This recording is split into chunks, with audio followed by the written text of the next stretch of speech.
Ladies and gentlemen, this is your friend, the chemistry class. Thank you. No, thank you. No.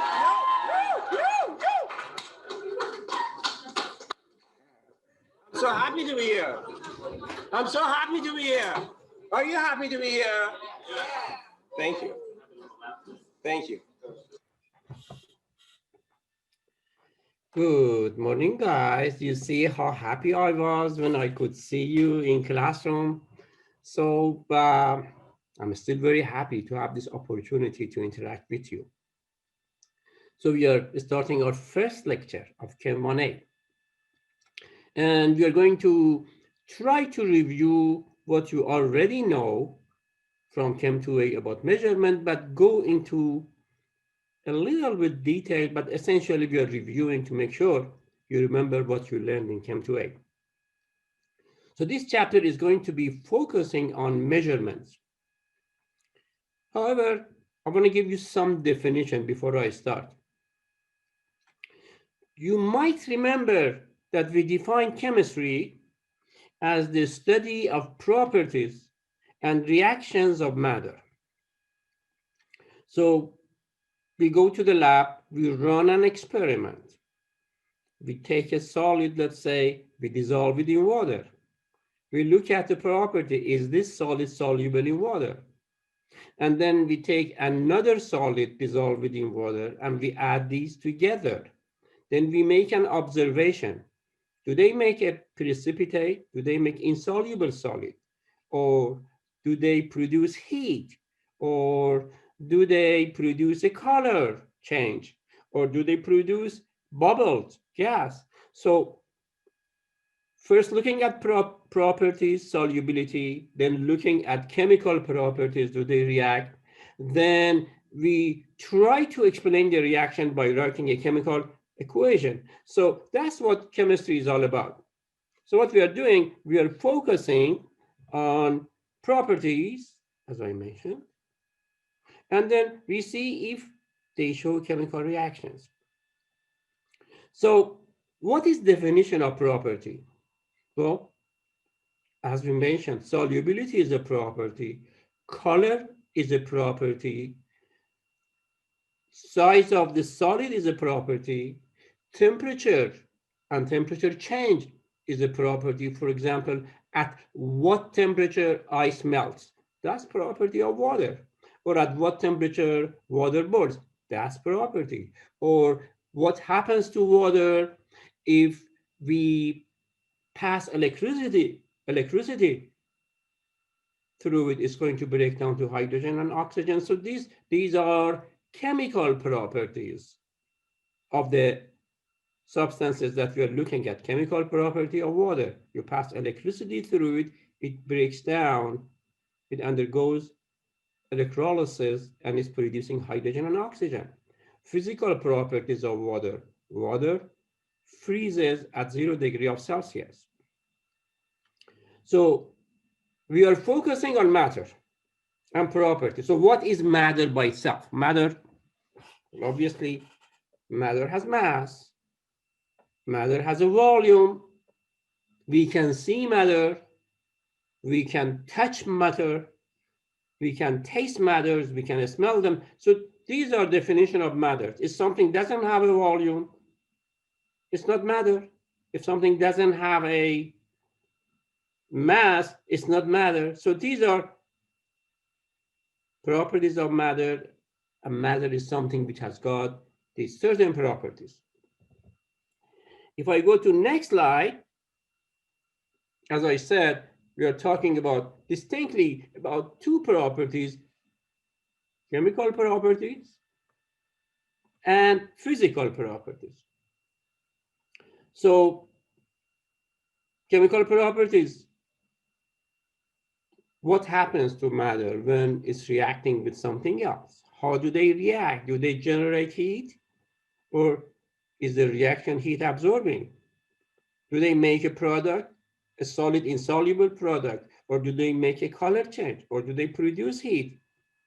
So these are chemical properties of substances.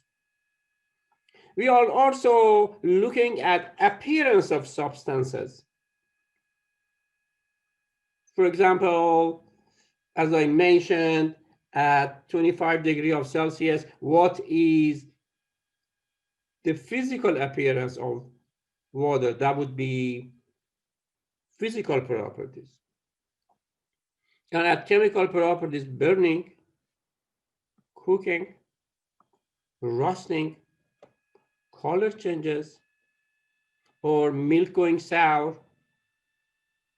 ripening of fruits, browning of apples, taking a photograph, and digesting of the food. Can I say all of these involve chemical reactions? So they would be called chemical properties of substances. So that's what we do. When you go to a lab, you look at these properties and you explain the chemical reactions which is happening on every one of these properties. So these are chemical properties of substances. And physical properties have to do with appearance, physical appearance. For example, changes which do not change the nature of substances. Like melting point, if I melt ice by heating, I get water. If I place water in freezer, it's going to go back to solid water, which is ice.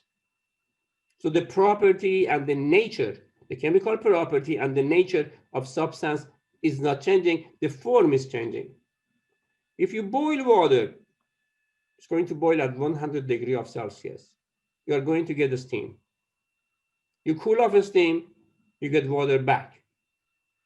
So boiling and melting is physical properties. And density of water. Water has a density of 1 gram per milliliter. That is property of water. It's physical property. Or you measure the mass of water. What is mass of 1 milliliter of water? We call that density. It's 1 gram per ml. Or touching, how does it feel when you touch it? What is the taste of water? What is the taste of a chemical? And other appearance properties, temperature, color, hardness, conductivity of electricity. These are all physical property. Copper is great conductor of electricity. It's a metal. Sulfur is an insulator. It doesn't conduct electricity. So that's physical property of sulfur. Sulfur is a non-metal. So typical physical changes: melting, freezing, boiling, condensation.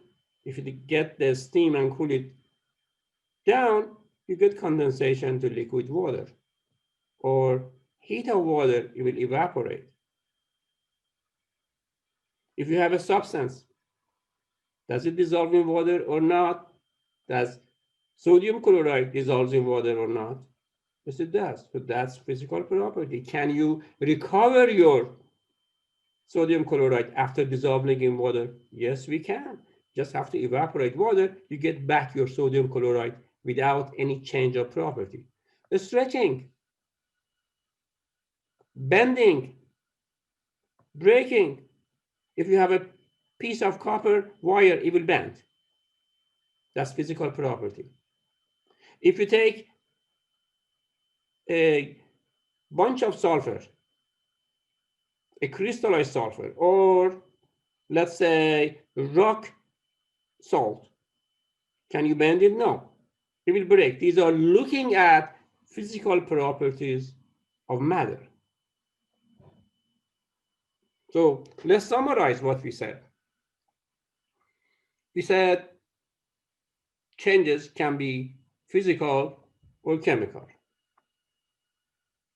In physical changes, the nature of substance is not changing, the formula is not changing. You just change the form.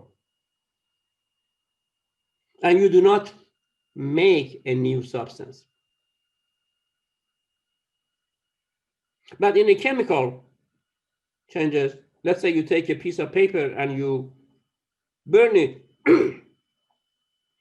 Can I say you have a change where the nature of substance is changed? You get carbon dioxide and water. You form new substances from paper. So that's not physical change, that's a chemical change. What is physical change for a piece of paper? Take a piece of paper and bend it, fold it over, fold and fold over it. You can always go back to the original form. The nature of paper is not changing. So in physical changes, like senses, shape, change of shape, change of color, odor of substance. These are unmeasurable properties like density, boiling point, and freezing point. These are all physical properties. But when I look at chemical property, I would say sodium chloride can cause conductivity of electricity in water. That's a chemical property. I would say when sodium chloride reacts, let's say by silver nitrate, you get a white precipitate. These are chemical properties. They are changes which change the nature of substance. So go, guys. I would like you to look at this question and answer this question. Stop the video. Try to think about this. Get an answer. And then run the video and see if you got the correct answer. This is the correct answer to this question. Next, another question. How about this one? What is the correct answer to this part of the question? Stop the video, think a little about it, and then check the answer. Is this a correct answer? Did you get it right or not?